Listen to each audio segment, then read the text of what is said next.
All right, thanks for sticking around for another round of sound for the #1 Cochran Sports Showdown. I'm Rich Walsh in for Bob Pompiani tonight. I got back from vacation. He's going on vacation. And tonight we have another all-star panel for you.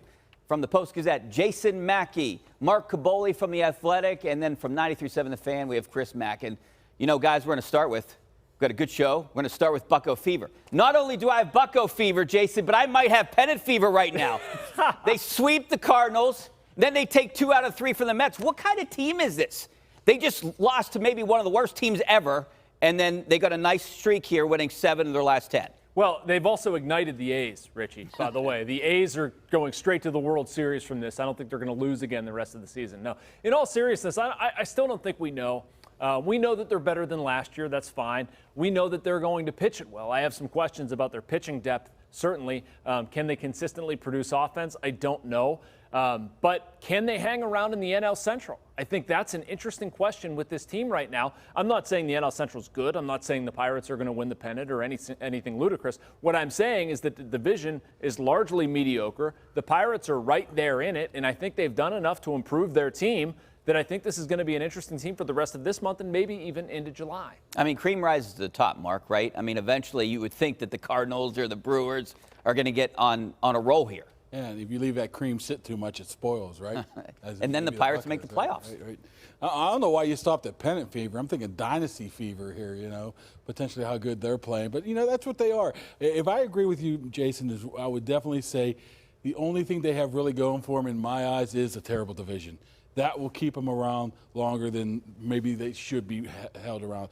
And I totally agree with you again. I don't know what's my problem agreeing with you here. But I know, right? Man, this pitching staff is going to be under fire here in the next 13 games. They got 13 games now. It's going to put pressure on that pitching staff.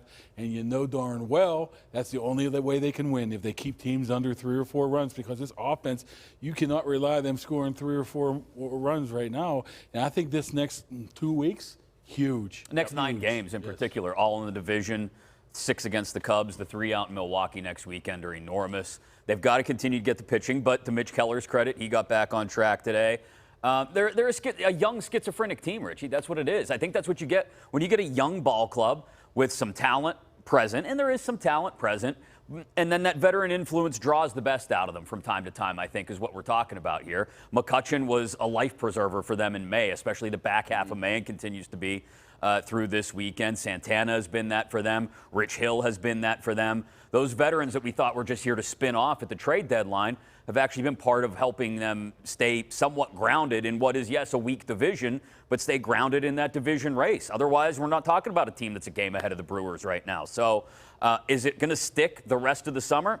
I don't know. I don't know if that's realistic or not, given they've still got to play. They still haven't even played a game against the Brewers yet. So let's see how they match up against the team that they're actually in a race. But Chris, the one thing, when you watch this team, you don't even know what to expect. Like, you go into a series, last year you knew they were going to be bad. Then they surprised you at the beginning of this year. Then they surprised you by being really bad there, losing 12 of 14. But, like, you don't even know what to expect them going into this Cubs. They could lose 3 straight, or they could win 3 straight. They could lose 3 straight in Chicago and then go to Milwaukee and sweep the Brewers. And none of it would surprise us. And that's going to continue for probably 6 weeks. Right. At least, right? And Like, again, I don't see the water finding any kind of level here. Well, that in and of itself is the level with this team. Yeah. Again, young and schizophrenic. They're going to be great some days. You're going to get a night like Friday where they score 14 runs and look like everything's right back on track. You're going to get a day like today where Mitch Keller looks like a dominant Mitch Keller again. And in between, you get last night against the Mets, or you get a sloppy game against someone else.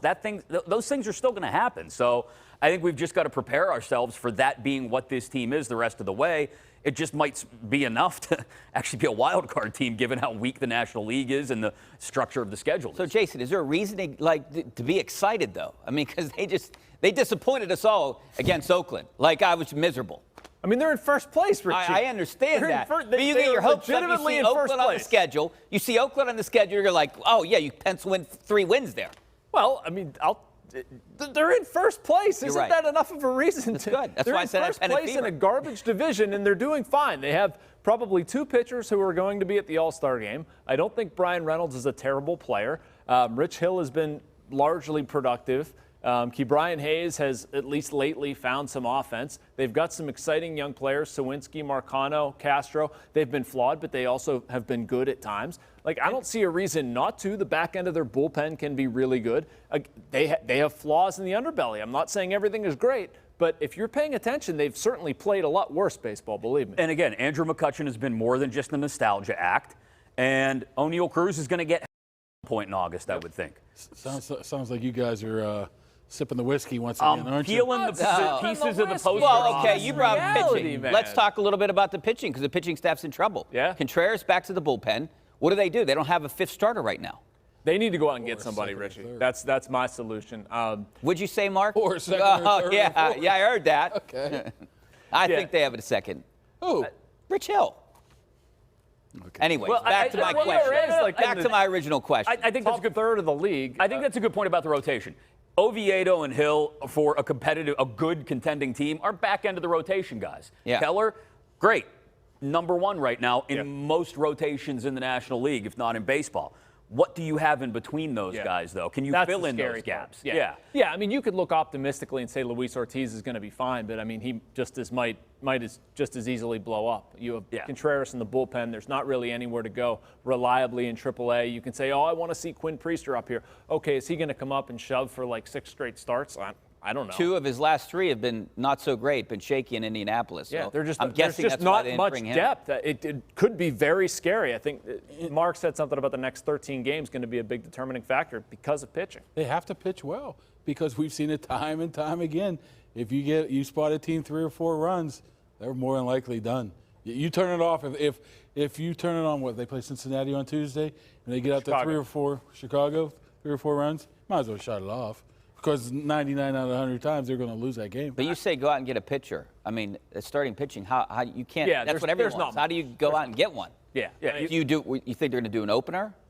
Is Contreras part of that mix to be an opener, maybe? I mean, he would be part of the mix, I think, because then that would probably become a bullpen game. I think they're going to try to keep his outing shorter than like the bulk guy who would throw like 5 innings in an opener scenario. I mean, again, they're going to try to get creative, and they're going to have to get creative because there's nobody out there. I would be so hesitant to trade anybody. You got to look at the deeper picture here. I mean, we're still talking best case I'm not scenario. saying like make some blockbuster trade. Yeah. I'm Talking basically about best talking case scenario, dumpster a dive here. 500 team in a bad division that might sneak in if everything works out here. I'm not giving up 25, 26 right now for just right now. No, but a 500 team is within 3 games maybe or 4 games of a wild card spot this year. But can a 500 team theoretically win the World Series? I mean, we're what, a month and a half away from the trade deadline. Where do they stand? We don't even know what kind of team this is. Buyers, sellers, or do they just stand pat? I don't think it's about painting some sort of World Series or bust sign on the back of the team bus as you head out of town for Chicago. Why not? Please do. Please do. I think this I'm is more taking Kaboly there to more get a about picture with him. simply in imparting that thought process of thinking like a contender. It's why I wanted them to move Keller up a day and start him on Sunday to close out the series today and close out the homestand. That's what a team who's at least starting to think like a contender does, rather than always playing it safe and worrying about tomorrow and next month and next year, rather than worrying sometimes about today. 5 years from now. Well, yeah, 5 we've years had from enough now, of 5 years 5 from years now. There's a middle ground here. There's a middle ground. They don't need to trade Henry Davis and Endy Rodriguez to get pitching. Like, you want to try to get something. Guys are DFA'd all the time. You try to bring them in, help them, give them starts, whatever. You know who I might trade? Who? Who do you want to trade? I might get some hate mail. What about Bednar? I mean, But why would you trade him would now you when you're trade going to be your closer, competitive Mark? next year? First of all, you're going to re-sign him.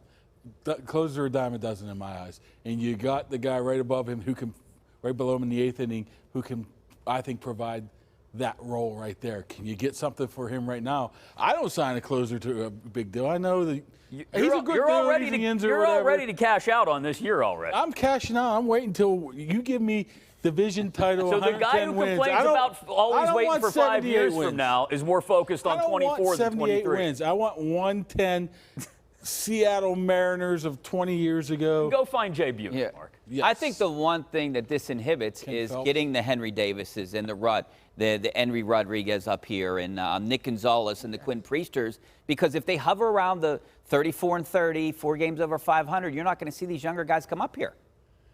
Richie, They're in first place. I get it, They're in but, first place by a game, and you're sitting there complaining. and I'm I'm saying not the best- complaining. I love it. And the problem's going to be solved by bringing up Henry Davis, Andy Rodriguez, Nick Gonzalez, No, or I'm else saying- the season's going to be a failure. I'm saying there might not be a chance that we see those guys this year. I mean, that was Well, kind of the they'll get plan, up there. right? They'll get- That we were going to see the there's younger a lot of guys at the end of season the left. year. If Next Austin year was Hedges going to is be the still year. Austin Hedges in 2-3 weeks from now. One of those guys is going to be up here. They have to. I love at how least you, one. I love how you ignored my Bednar trade. I thought that was great. Yeah, you no, can't we trade gave him it right the now. attention it Yeah. deserved. We totally Great. sold Yeah. that, and for good reason. No. You can't Yeah, trade would him. you sold it if he was from like Indiana and not Mars? Probably not. If they were out of contention, I think maybe it's a good point, Who says right? they won't be? Well, right now they're not. Listen to Jason. They're in first place. Exactly, Mark. And you got pennant fever. All right, and I do. I have pennant fever. And we're going to take a break here. Coming up next, I want to talk a little bit about Andrew McCutchen and what he means to the team. Big day for him today.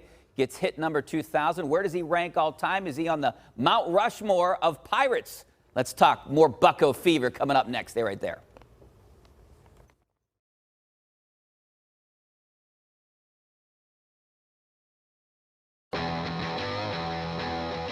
Number One Cochran Sports Showdown is brought to you by Number One Cochran. Go one better.